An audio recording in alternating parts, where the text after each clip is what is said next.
Hey everyone, welcome back to our channel. This month's video is a little different.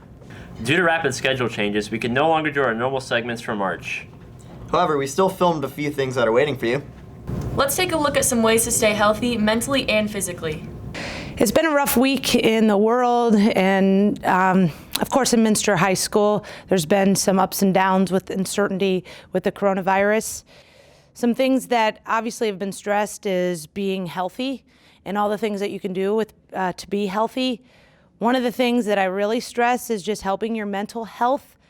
And some things you can do to help your mental health is just control what you can control.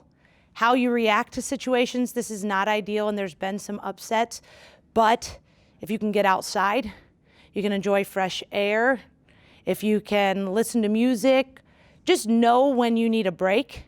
I love following the news, I love reading the news and watching it, but I found myself getting anxious and fearing the future. So find a balance. What do you need to be informed about, but when does it start to affect your mental health? If your mental health starts to go down, it's going to eventually affect you physically.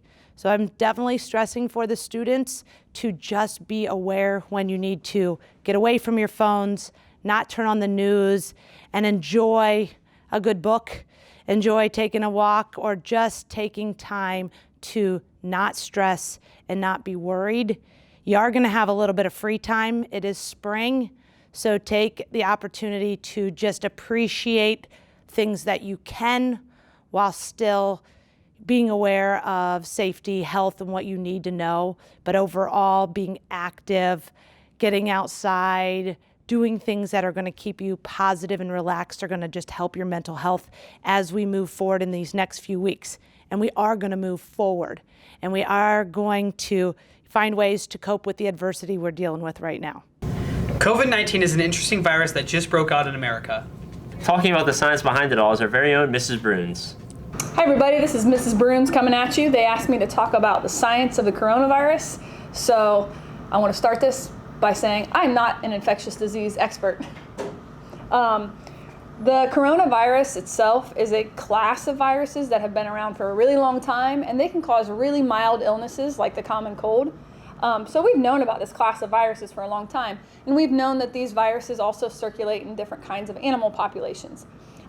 But earlier in 2019, this virus did something kind of interesting. It jumped from animals to humans, and that's called a zoonotic transmission.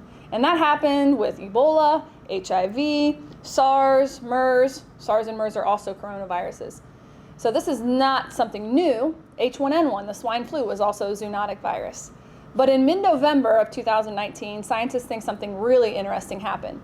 The virus mutated so it didn't just spread from animals to humans, it changed that it could spread from humans to humans. And that's when infectious disease doctors got a little concerned, a lot concerned.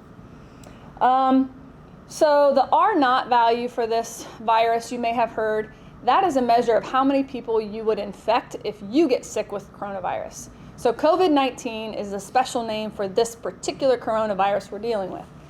The R0 value for this virus is around 2, which means if I get it, they expect I will infect about 2 more people, which when you think about the numbers, they can grow really fast. It's the same value as the typical flu virus, so it's about as contagious as the flu virus. The mortality rate for this COVID-19 is really kind of what's scaring some infectious disease doctors. It's around 2%. Just to give you an idea of mortality rates for the typical flu virus, a typical season, we're talking about 0.01% mortality rate. The H1N1 swine flu, which a lot of people are referencing, the mortality rate for that virus was around 0.02%. Again, to remind you, the current numbers for COVID-19 are 2%, which, do the math, it's about 100 times more fatal.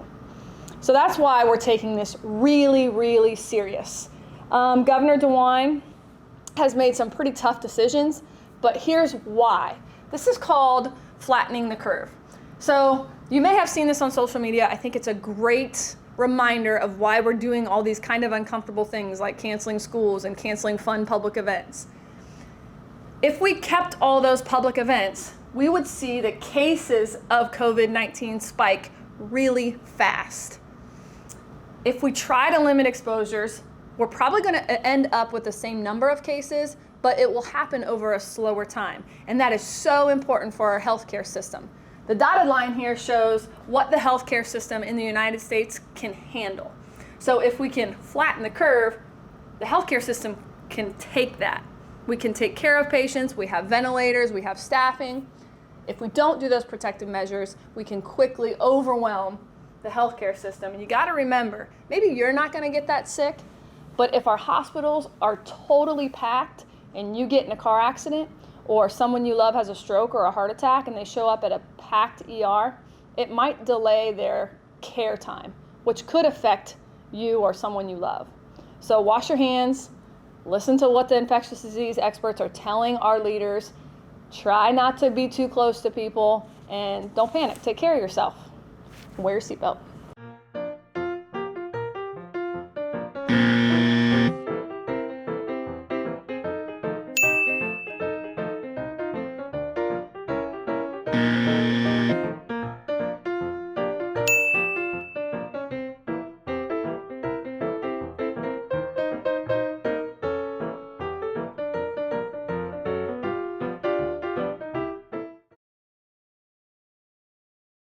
So I think some of the biggest things to know are, first and foremost, this is a fluid situation. We literally are finding things out about 5 minutes before you guys do in some cases, or if you guys are on your phones, you're finding it out at the same time we do.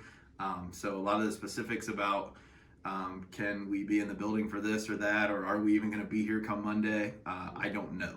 We found that out with sports earlier in the week. There's just a lot of I don't know, wait and see until someone tells us. As far as advice, I guess I would give if I had a student, a child of mine that was in the high school right now, the things that I would emphasize to them are number one, like you still need to expect school to happen and allow time in your daily schedule for that. If you want to take up some babysitting, that's great. If you want to get a little extra work in, that's great. But please realize that your first priority is still going to need to be school, because until we're told otherwise, grades will happen. The consequences of grades will happen as far as your GPA and your transcript and your class rank and all those things.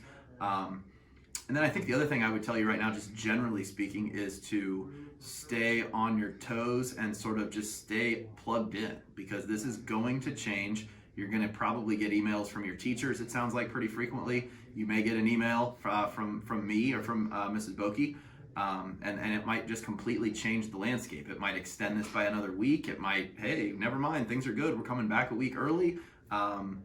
There's just, I think it's really, you guys should embrace it as a good opportunity to start living, I guess, in the adult world, in just daily routines and habits. And now I've got this newfound sense of freedom, but I also have to balance, which is cool, but I also have to balance that with what are my responsibilities? What things need to get done today? Boom, boom, boom, boom, before I can go work out with my friends or go fishing or what have you. So I think those would be the big things. Realize it's school, stay plugged in, stay flexible, because I'm sure things are going to change more, even more than they already have in the past few days.